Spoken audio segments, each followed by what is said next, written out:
What happens when a person spends years surrounded by the worst things that human beings can do to each other? Does the job protect society, or does it slowly destroy the person doing it? Why did I watch this film? I knew Sean Connery primarily as James Bond. I always find it fascinating watching movies with him in roles where he completely discards that image, and I suspect that he enjoyed doing that. The Offence is probably as far away from James Bond as Connery ever went. This is not a glamorous crime film. There's nothing glamorous about this film at all. There's no car chases, there's no humour, there's no real heroics, and there's very little satisfaction. But it is a dark psychological study of a police officer who might have reached breaking point after years of dealing with violence, suffering, and death. So the question that interested me most while I was watching this was not, did Johnson catch the right man? It was, what has this role done to Johnson? What's the film about? Well, Detective Sergeant Johnson, that's Sean Connery, is a veteran police officer investigating the disappearance of a young girl. There's been a few, actually. I think there were 3 leading up to this latest girl disappearing. It's set in the UK somewhere. It was never entirely clear to me where in the UK, but it's in a very... look, to me, it was a very, not depressing, but there was nothing glamorous about the location either. And the film begins in a really deliberately confusing and unsettling way. It's all in slow motion inside the police station. You've got police running around, like I said, in slow motion, distorted sound. There's an atmosphere of dread. You can see that on the looks of the police officers as they're alerted to something terrible that's happening. A suspect, Kenneth Baxter, has been brought in for questioning. As the interrogation unfolds, the film gradually reveals to us that Johnson is not simply investigating a crime. He's actually carrying around years of accumulated trauma. Through conversations and memories and really disturbing images, I started to understand the psychological burden of his career, the crimes he's witnessed, the victims he's encountered, and the violence that he's had to absorb. And for me, the question becomes whether Johnson is really just a damaged policeman, or whether the darkness that he spent years confronting has started to affect him in ways that he can't control anymore. This film was directed by Sidney Lumet, and he's a well-known director in Hollywood with a long career going back to the 50s. I didn't realize that he directed this film, actually, until I started watching it. It's one of the ones that isn't mentioned too much when people think about Sidney Lumet. They think more about 12 Angry Men or The Pawnbroker. What else? Failsafe. The Anderson tapes in '71. That was another Sean Connery collaboration. Sean Connery worked with Lumet a few times. That was a pretty good film, actually, about a heist, I think, if it's the one I'm thinking about. Anyway, he also put out Serpico in '73, the same year this film came out. But anyway, looking back at Sidney Lumet's career before The Offence, there's a really clear pattern. And I've talked about Sidney Lumet in other pods. He's really fascinated by people who are trapped inside corrupt or damaged systems. The courts, the prisons, the military, schools, especially police departments. Q&A was another one that looked at that. Prince of the City. Sidney Lumet definitely wasn't interested in perfect heroes. You won't find any of those in his films.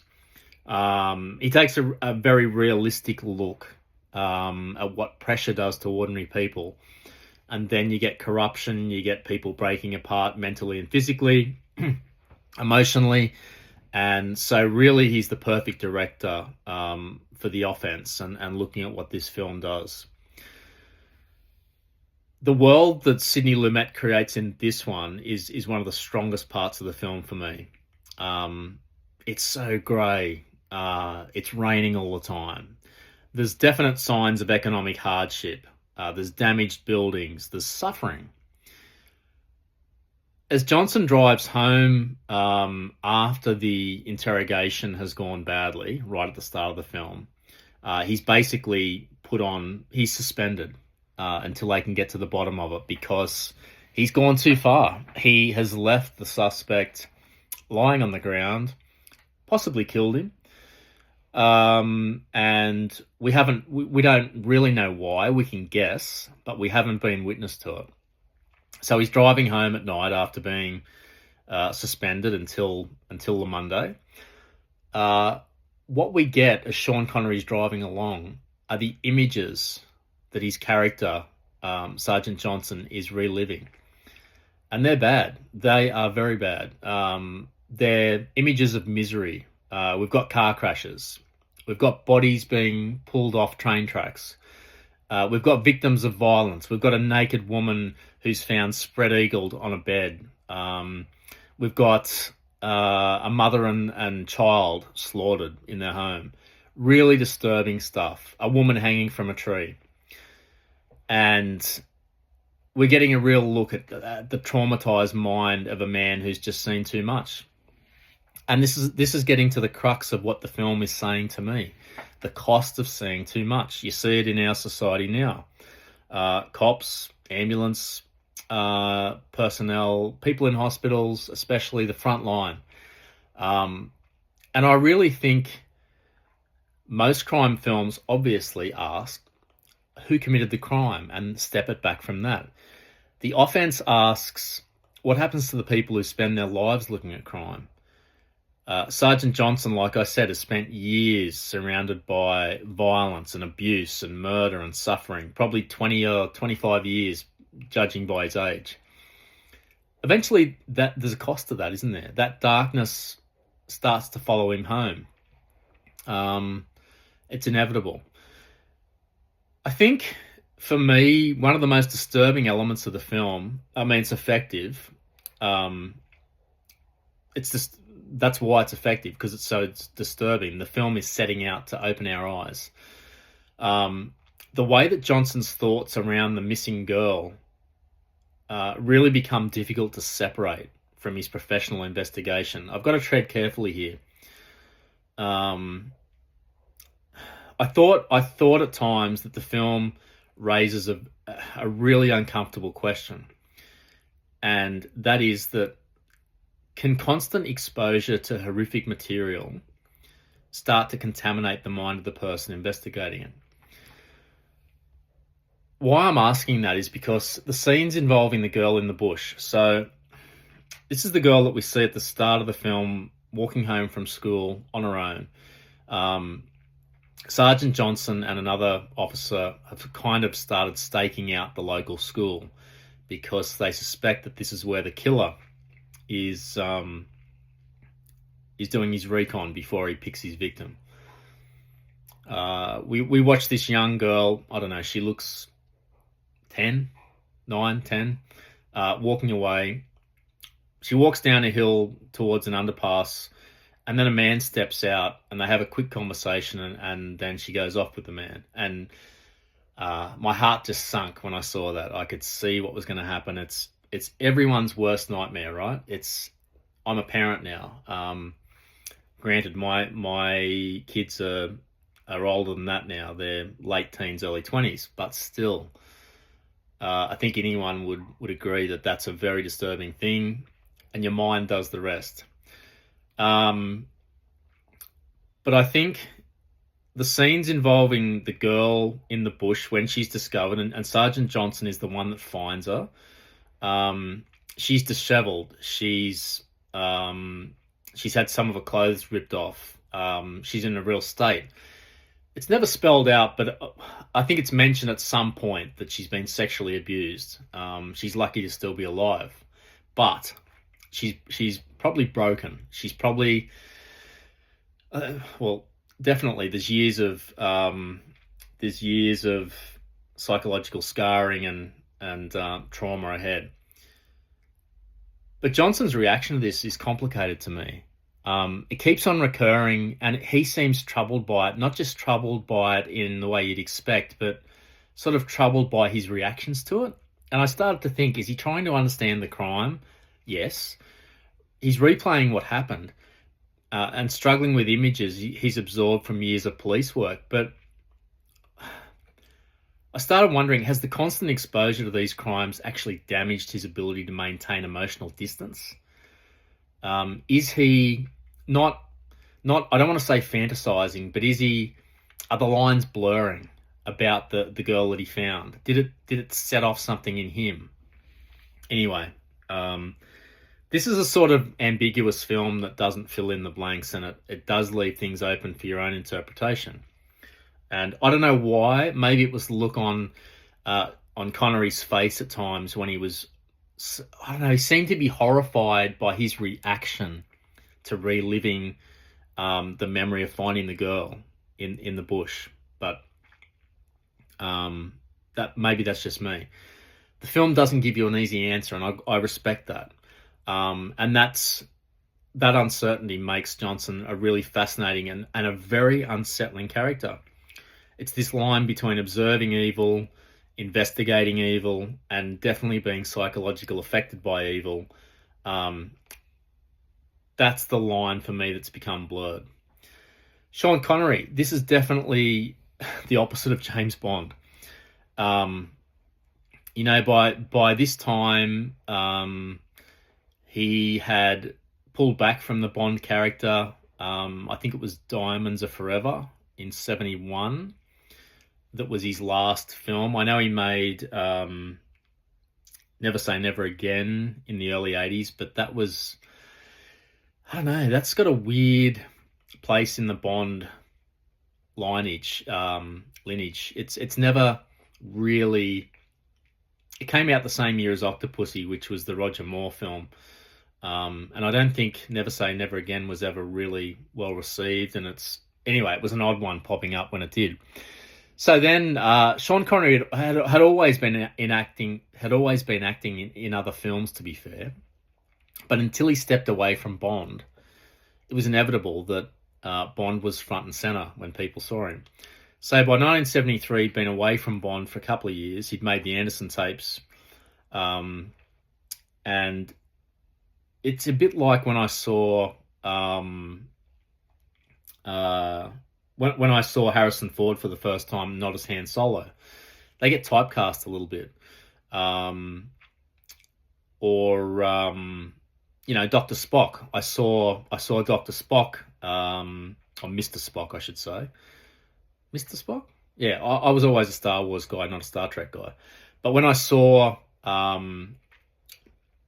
the actor in Invasion of the Body Snatchers, Leonard Nimoy, it was strange. It was really odd. So that's where Sean Connery was at in 1973, I think. He went on and made some really good films. He was in Murder on the Orient Express the year after, The Man Who Would Be King, and The Wind and the Lion in 1975. Both interesting films. I'm going to look at The Man Who Would Be King soon, I think. But then he had a massive comeback in the mid-80s. Name of the Rose, The Untouchables in particular. And then he had this second career. He got his Travolta Pulp Fiction comeback in the mid to late 80s and didn't look back for another 10 or so years. This film and, Connery's performance in this film is definitely up there with his most interesting for me.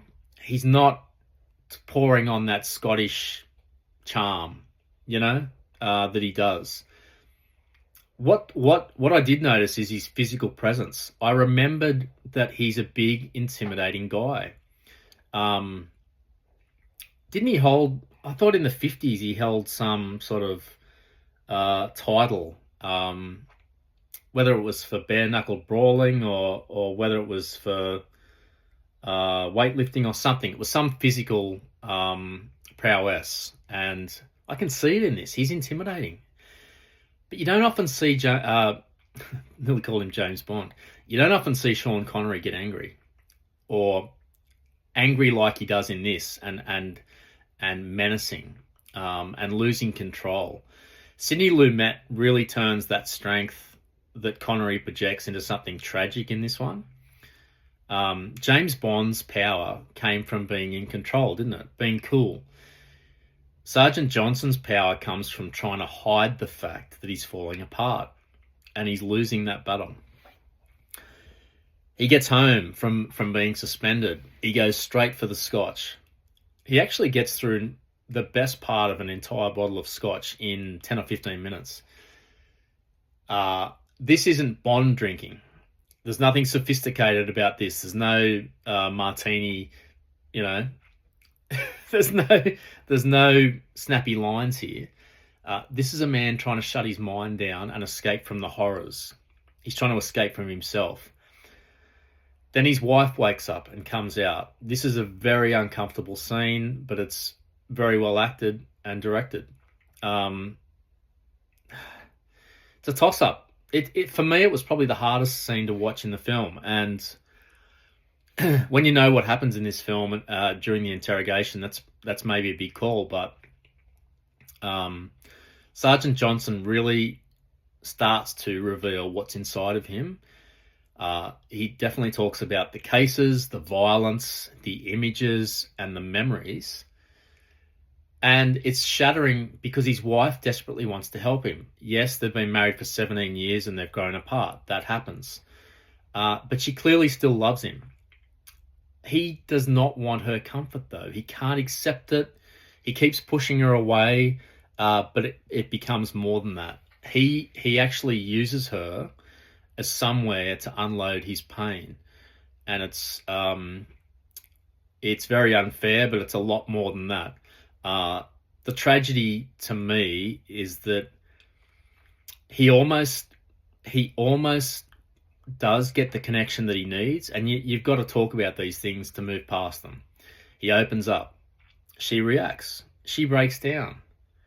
Then he retreats, and he says, I shouldn't have done that. I won't do it again. And that part of the conversation ends, and he puts the wall back up. But he throws her down, and he says some pretty brutal things. He tells his wife that after 17 years of marriage, she's never made him happy. He criticizes her appearance. He goes in hard. And to me, it felt less like a rational statement, the one about never being happy, and more like someone trying to transfer his own pain to another person. I've seen that. I've probably done that. I haven't done it like this, but I think we've all lashed out at times in this way. I think the question about whether she'd be happier with the killer, though, reveals how fractured his thinking has become. And granted, he's drunk 3/4 of a bottle of scotch in 15 minutes. On to the interrogation itself. Who's really on trial here? That's what I started to ask myself. The scenes between Johnson and Baxter, the suspect, become increasingly uncomfortable. Johnson isn't even supposed to be there. The plan is just to leave Baxter by himself, let him stew for a while, and they're not even sure if they're going to hold him. They can't. It's up in the air. Peter Bowles, interestingly enough, is in charge, and he's ambiguous about what to do. And his boss above him is saying, well, we're going to have to do something. We can't just hold him. Let's wait half an hour. That's when Sergeant Johnson takes matters into his own hand. He tells the young constable standing guard, look, you step aside. It's on me if it goes wrong. Does it go wrong? Jesus. Anyway, he goes in there, starts off, supposed to be questioning the suspect. Yep. Gradually, it felt to me, though, like he's questioning himself. It ramps up from there. It gets physical. He hits Baxter repeatedly.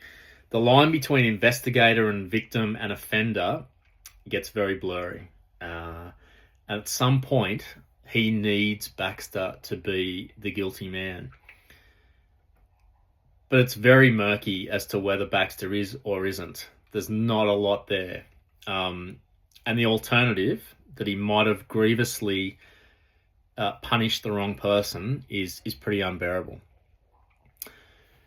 I think by now you can tell what I'm going to say for my movie diary categories. This is not a date film. Do not watch this with a date.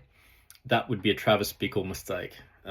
You'd be better off taking your date to a porn film than taking him or her, to this.